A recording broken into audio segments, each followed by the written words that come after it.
Thank you. Michelle, I love you so much. A few nights ago, everybody was reminded just what a lucky man I am.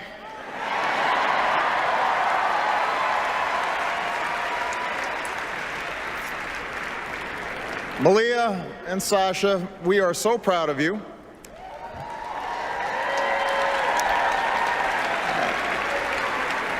And yes, you do have to go to school in the morning.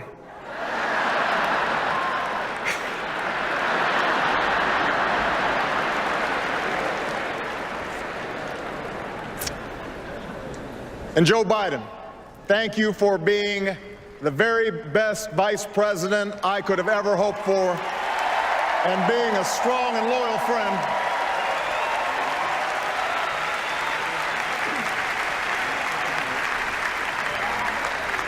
Madam Chairwoman, delegates, I accept your nomination for President of the United States.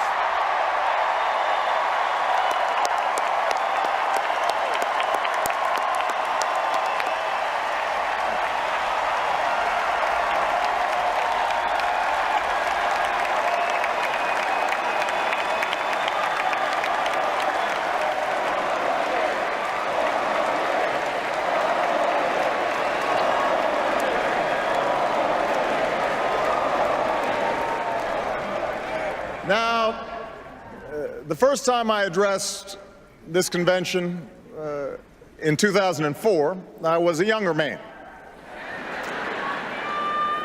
a Senate candidate from Illinois who spoke about hope. Not blind optimism, not wishful thinking, but hope in the face of difficulty, hope in the face of uncertainty. That dogged faith in the future which has pushed this nation forward even when the odds are great, even when the road is long. 8 years later, that hope has been tested by the cost of war, by one of the worst economic crises in history, and by political gridlock that's left us wondering whether it's still even possible to tackle the challenges of our time. I know campaigns can seem small, even silly sometimes. Trivial things become big distractions. Serious issues become sound bites. The truth gets buried under an avalanche of money and advertising. I mean, if you're sick of hearing me approve this message, believe me, so am I.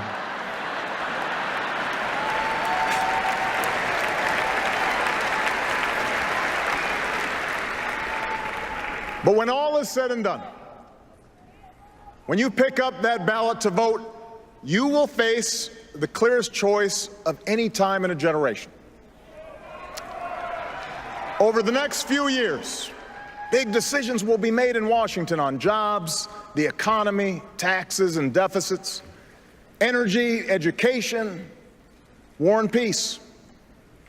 Decisions that will have a huge impact on our lives and on our children's lives for decades to come. And on every issue, the choice you face won't just be between two candidates or two parties. It will be a choice between two different paths for America, a choice between two fundamentally different visions for the future. Ours is a fight to restore the values that built the largest middle class and the strongest economy the world has ever known.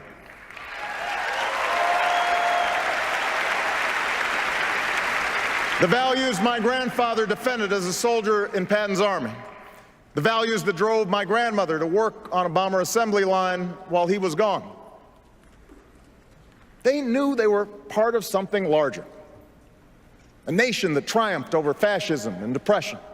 A nation where the most innovative businesses turned out the world's best products, and everyone shared in that pride and success, from the corner office to the factory floor. My grandparents were given the chance to go to college, buy their own home, and fulfill the basic bargain at the heart of America's story. The promise that hard work will pay off, that responsibility will be rewarded, that everyone gets a fair shot and everyone does their fair share and everyone plays by the same rules from Main Street to Wall Street to Washington, D.C.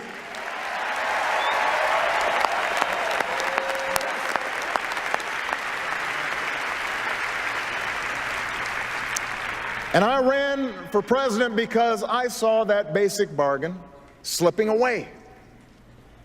I began my career helping people in the shadow of a shuttered steel mill at a time when too many good jobs were starting to move overseas. And by 2008, we had seen nearly a decade in which families struggled with costs that kept rising, but paychecks that didn't. Folks racking up more and more debt just to make the mortgage or pay tuition, put gas in the car or food on the table. And when the house of cards collapsed in the Great Recession, millions of innocent Americans lost their jobs, their homes, their life savings, a tragedy from which we're still fighting to recover. Now, our friends down in Tampa at the Republican convention were more than happy to talk about everything they think is wrong with America, but they didn't have much to say about how they'd make it right. They want your vote, but they don't want you to know their plan. And that's because all they have to offer is the same prescriptions they've had for the last 30 years. Have a surplus? Try a tax cut. Deficit too high? Try another. Feel a cold coming on? Take 2 tax cuts, roll back some regulations, and call us in the morning.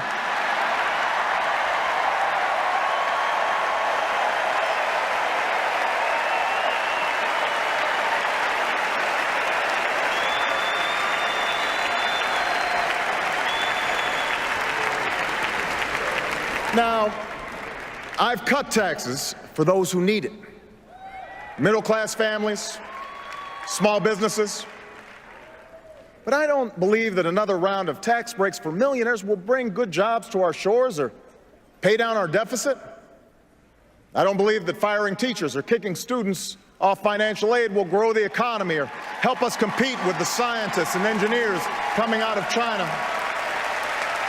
After all we've been through, I don't believe that rolling back regulations on Wall Street will help the small businesswoman expand or the laid-off construction worker keep his home. We have been there. We've tried that, and we're not going back. We are moving forward, America.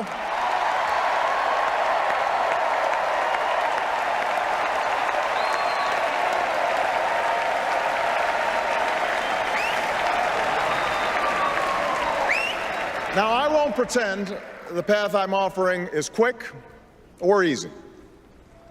I never have. You didn't elect me to tell you what you wanted to hear. You elected me to tell you the truth. And the truth is, it will take more than a few years for us to solve challenges that have built up over decades. It'll require common effort and shared responsibility, and the kind of bold, persistent experimentation that Franklin Roosevelt pursued during the only crisis worse than this one. And by the way, those of us who carry on his party's legacy should remember that not every problem can be remedied with another government program or dictate from Washington. But know this, America, our problems can be solved. Our challenges can be met.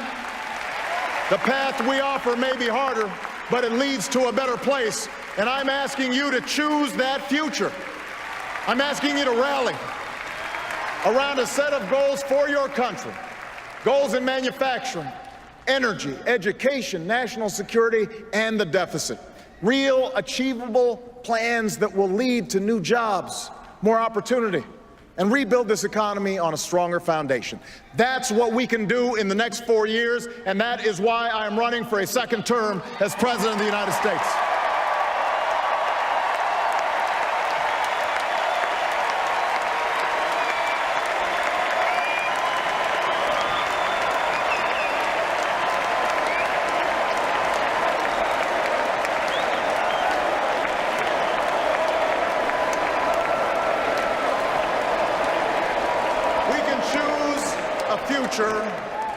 Where we export more products and outsource fewer jobs. After a decade that was defined by what we bought and borrowed, we're getting back to basics and doing what America's always done best. We are making things again. I've met workers in Detroit and Toledo who feared they'd never build another American car. And today they can't build them fast enough because we reinvented a dying auto industry that's back on the top of the world. I've worked with business leaders who are bringing jobs back to America, not because our workers make less pay, but because we make better products, because we work harder and smarter than anyone else. I've signed trade agreements that are helping our companies sell more goods to millions of new customers, goods that are stamped with 3 proud words: Made in America.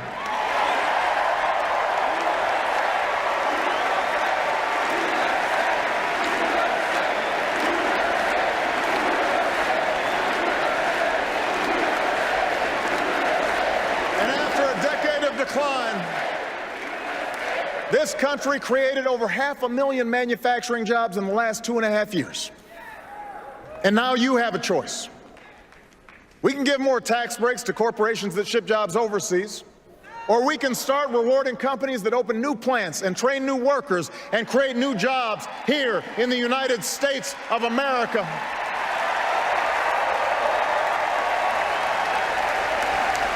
We can help big factories and small businesses double their exports.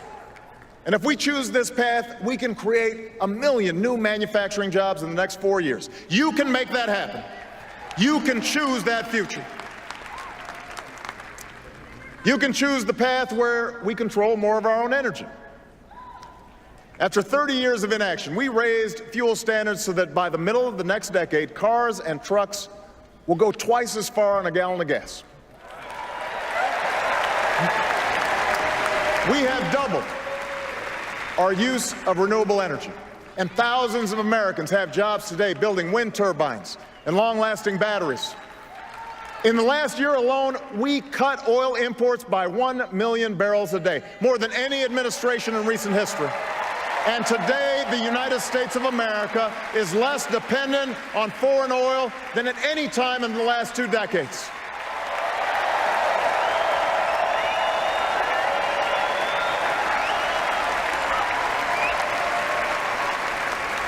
So now you have a choice between a strategy that reverses this progress or one that builds on it.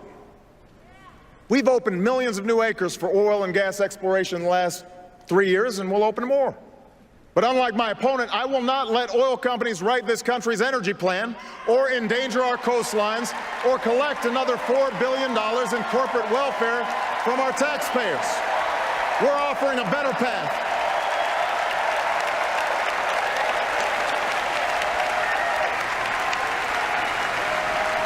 We're offering a better path,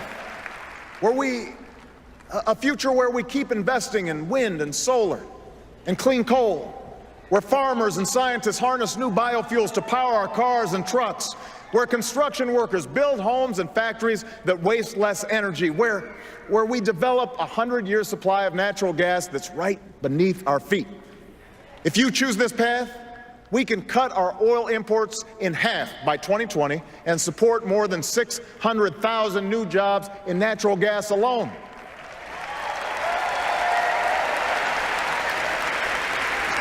And yes, my plan will continue to reduce the carbon pollution that is heating our planet, because climate change is not a hoax. More droughts and floods and wildfires are not a joke. They are a threat to our children's future, and in this election, you can do something about it.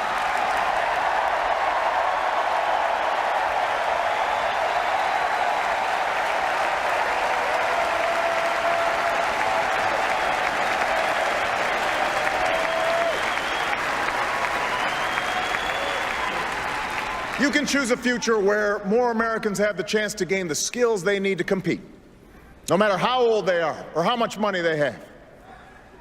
Education was the gateway to opportunity for me.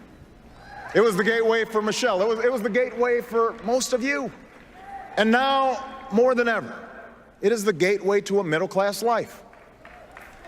For the first time in a generation, nearly every state has answered our call to raise their standards for teaching and learning. Some of the worst schools in the country have made real gains in math and reading. Millions of students are paying less for college today because we finally took on a system that wasted billions of taxpayer dollars on banks and lenders. And now you have a choice. We can gut education, or we can decide that in the United States of America, no child should have her dreams deferred because of a crowded classroom or a crumbling school. No family should have to set aside a college acceptance letter because they don't have the money. No company should have to look for workers overseas because they couldn't find any with the right skills here at home. That's not our future. That is not our future.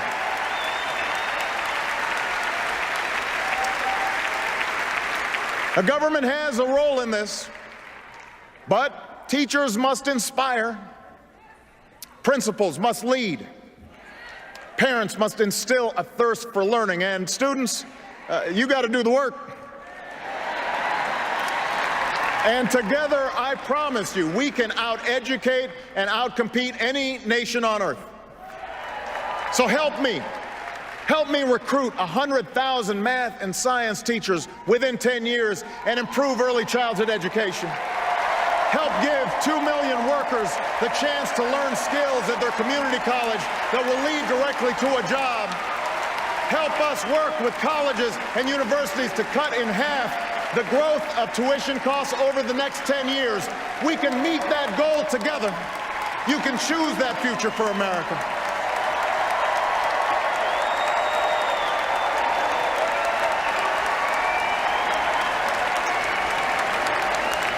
That's our future. You know, in a world of new threats and new challenges, you can choose leadership that has been tested and proven.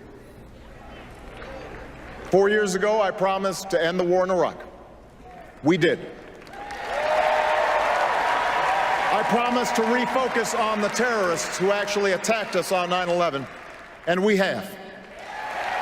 We've blunted the Taliban's momentum in Afghanistan, and in 2014, our longest war will be over. A new tower rises above the New York skyline. Al-Qaeda is on the path to defeat, and Osama bin Laden is dead.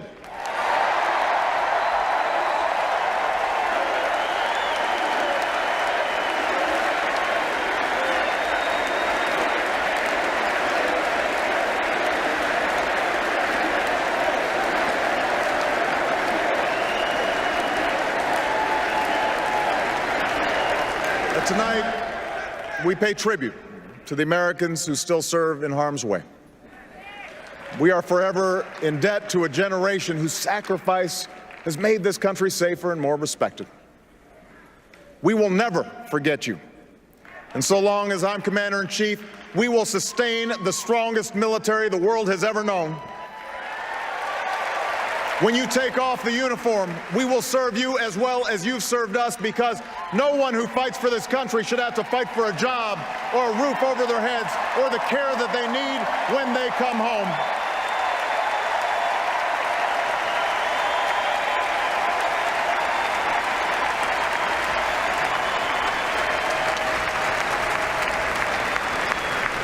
Around the world, we've strengthened old alliances and forged new coalitions to stop the spread of nuclear weapons. We've reasserted our power across the Pacific and stood up to China on behalf of our workers. From Burma to Libya to South Sudan, we have advanced the rights and dignity of all human beings, men and women, Christians and Muslims and Jews. But for all the progress that we've made, challenges remain. Terrorist plots must be disrupted. Europe's crisis must be contained. Our commitment to Israel's security must not waver, and neither must our pursuit of peace. The Iranian government must face a world that stays united against its nuclear ambitions. The historic change sweeping across the Arab world must be defined not by the iron fist of a dictator or the hate of extremists, but by the hopes and aspirations of ordinary people who are reaching for the same rights that we celebrate here today. So now we have a choice.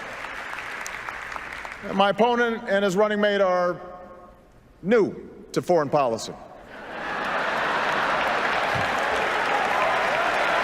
But from all that we've seen and heard, they want to take us back to an era of blustering and blundering that cost America so dearly. After all, you don't call Russia our #1 enemy, not Al-Qaeda, Russia, unless you're still stuck in a Cold War mind warp.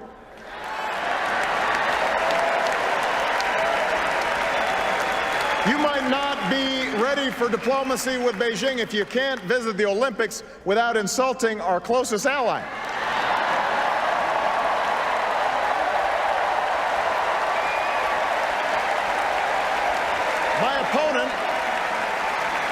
My opponent said that it was tragic to end the war in Iraq, and he won't tell us how he'll end the war in Afghanistan. Well, I have, and I will. And while my opponent would spend more money on military hardware that our Joint Chiefs don't even want, I will use the money we're no longer spending on war to pay down our debt and put more people back to work, rebuilding roads and bridges and schools and runways, because after 2 wars that have cost us thousands of lives and over $1 trillion, it's time to do some nation building right here at home.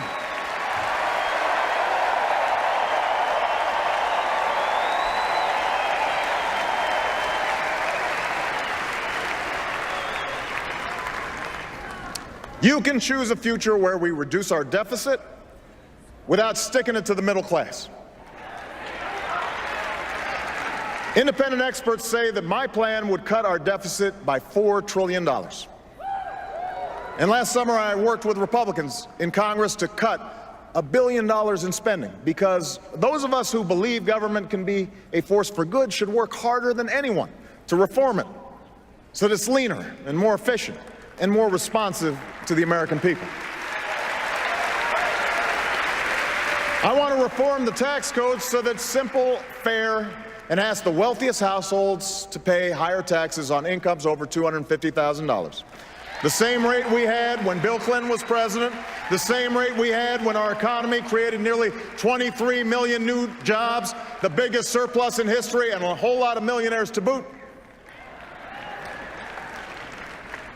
Now, I'm still eager to reach an agreement based on the principles of my bipartisan debt commission. No party has a monopoly on wisdom. No democracy works without compromise. I want to get this done, and we can get it done. But when Governor Romney and his friends in Congress tell us we can somehow lower our deficits by spending trillions more on new tax breaks for the wealthy, well, what Bill Clinton call it? You do the arithmetic. You do the math. I refuse to go along with that. And as long as I'm president, I never will. I refuse to ask middle-class families to give up their deductions for owning a home or raising their kids just to pay for another millionaire's tax cut. I refuse to ask students to pay more for college or kick children out of Head Start programs to eliminate health insurance for millions of Americans who are poor and elderly or disabled. Also, those with the most can pay less. I'm not going along with that.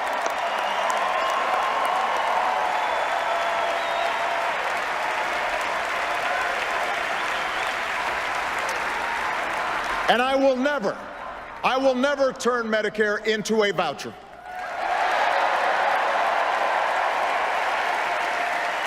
No American should ever have to spend their golden years at the mercy of insurance companies. They should retire with the care and the dignity that they have earned. Yes, we will reform and strengthen Medicare for the long haul, but we'll do it by reducing the cost of health care, not by asking seniors to pay thousands of dollars more. And we will keep the promise of Social Security by taking the responsible steps to strengthen it, not by turning it over to Wall Street.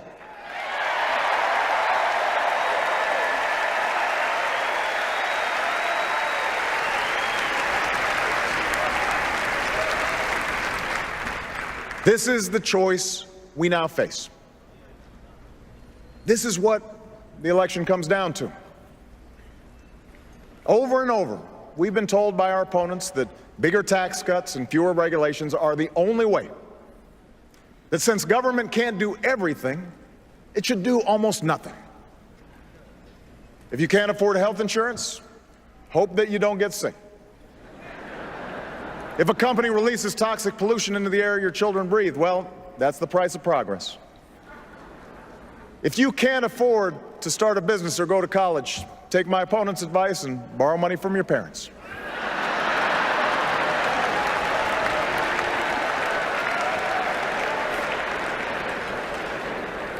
You know what? That's not who we are. That's not what this country's about. As Americans, we believe we are endowed by our Creator with certain inalienable rights, rights that no man or government can take away. We insist on personal responsibility, and we celebrate individual initiative. We're not entitled to success. We have to earn it.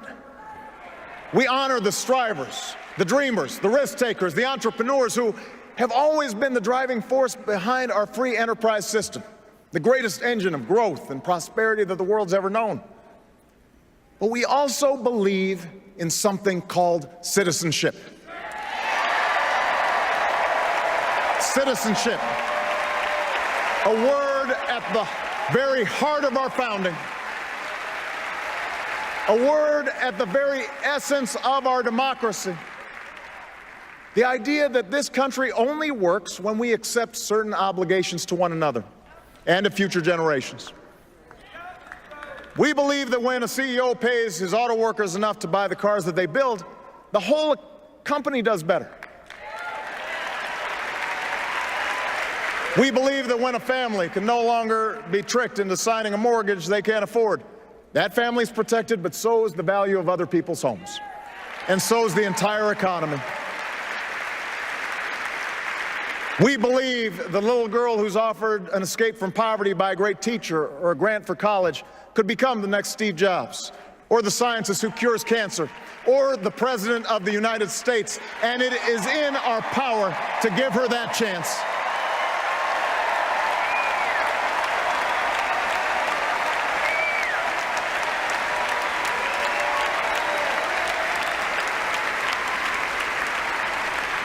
We know that churches and charities can often make more of a difference than a poverty program alone. We don't want handouts for people who refuse to help themselves, and we certainly don't want bailouts for banks that break the rules.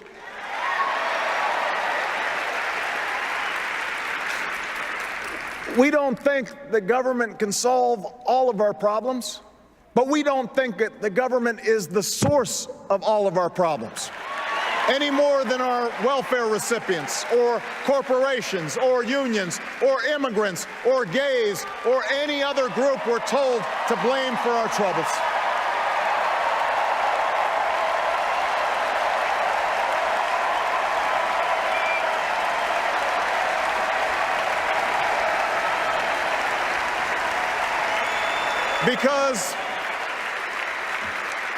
Because America, we understand that this democracy is ours. We, the people, recognize that we have responsibilities as well as rights, that our destinies are bound together, that a freedom which asks only what's in it for me, a freedom without a commitment to others, a freedom without love or charity or duty or patriotism is unworthy of our founding ideals and those who died in their defense.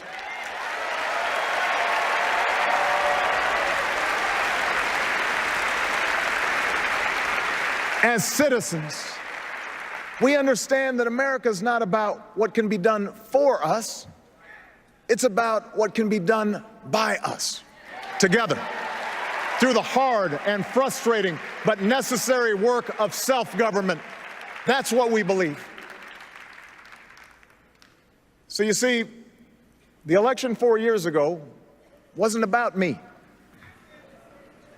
It was about you. My fellow citizens, you were the change. You're the reason there's a little girl with a heart disorder in Phoenix who'll get the surgery she needs because an insurance company can't limit her coverage. You did that.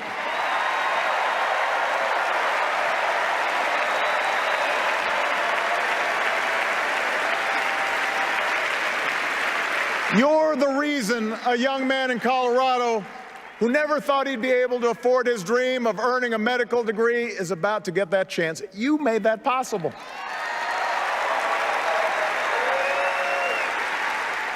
You're the reason a young immigrant who grew up here and went to school here and pledged allegiance to our flag will no longer be deported from the only country she's ever called home.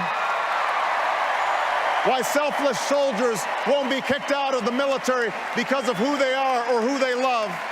Why thousands of families have finally been able to say to the loved ones who served us so bravely, welcome home. Welcome home. You did that. You did that. You did that. If you turn away now, if you buy into the cynicism that the change we fought for is impossible, well, change will not happen. If you give up on the idea that your voice can make a difference, then other voices will fill the void. The lobbyists and special interests, the people with the $10 million checks who are trying to buy this election, and those who are trying to make it harder for you to vote. Washington politicians who want to decide who you can marry or control health care choices that women should be making for themselves.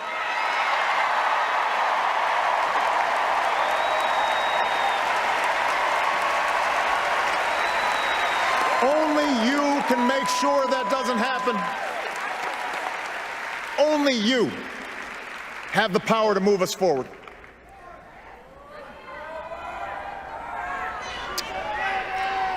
You know, I recognize that times have changed since I first spoke to this convention. Times have changed, and so have I. I'm no longer just a candidate. I'm the president.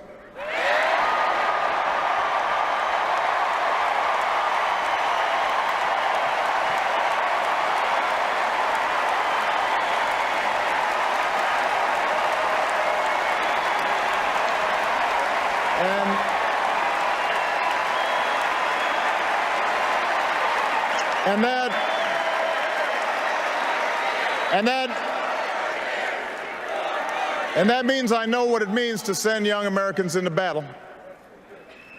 For I've held in my arms the mothers and fathers of those who didn't return.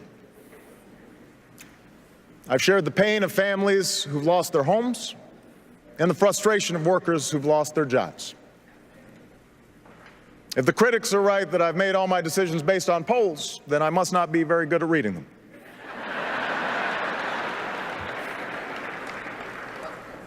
And while I'm very proud of what we've achieved together, I'm far more mindful of my own failings, knowing exactly what Lincoln meant when he said, I have been driven to my knees many times by the overwhelming conviction that I had no place else to go.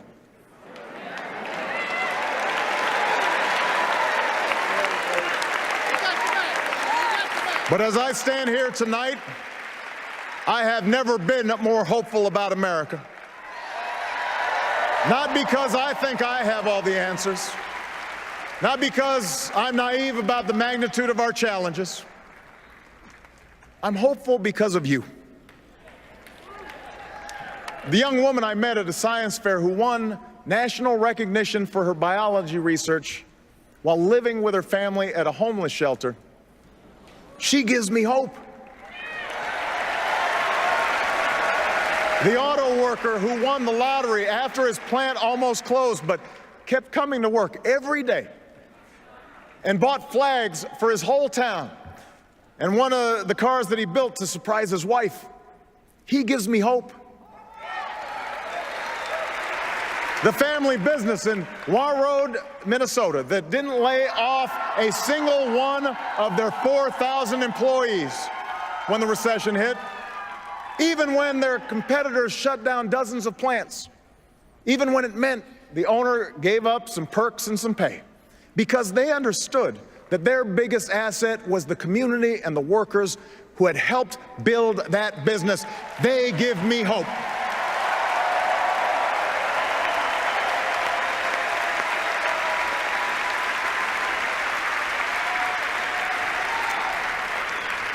I think about the young sailor I met at Walter Reed Hospital, still recovering from a grenade attack that would cause him to have his leg amputated above the knee. And 6 months ago, we would watch him walk into a White House dinner honoring those who served in Iraq. Tall and 20 pounds heavier, dashing in his uniform, with a big grin on his face, sturdy on his new leg. And I remember how a few months after that, I would watch him on a bicycle, racing with his fellow wounded warriors on a sparkling spring day, inspiring other heroes who had just begun the hard path he had traveled. He gives me hope.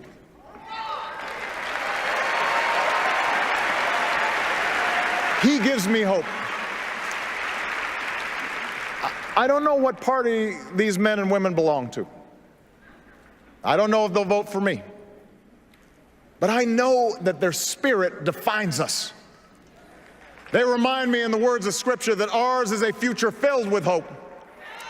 And if you share that faith with me, if you share that hope with me, I ask you tonight for your vote.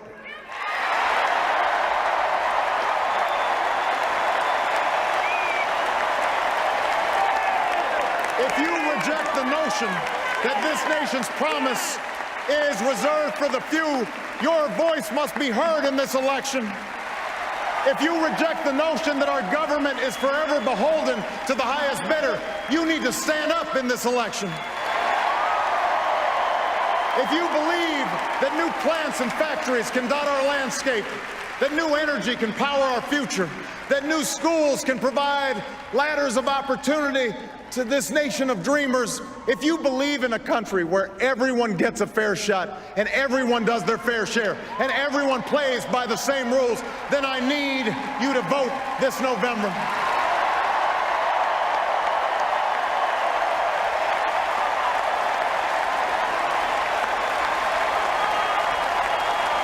America, I never said this journey would be easy, and I won't promise that now. Yes, our path is harder, but it leads to a better place. Yes, our road is longer, but we travel it together. We don't turn back. We leave no one behind. We pull each other up. We draw strength from our victories, and we learn from our mistakes, but we keep our eyes fixed on that distant horizon, knowing that Providence is with us and that we are surely blessed to be citizens of the greatest nation on earth. Thank you. God bless you. And God bless these United States.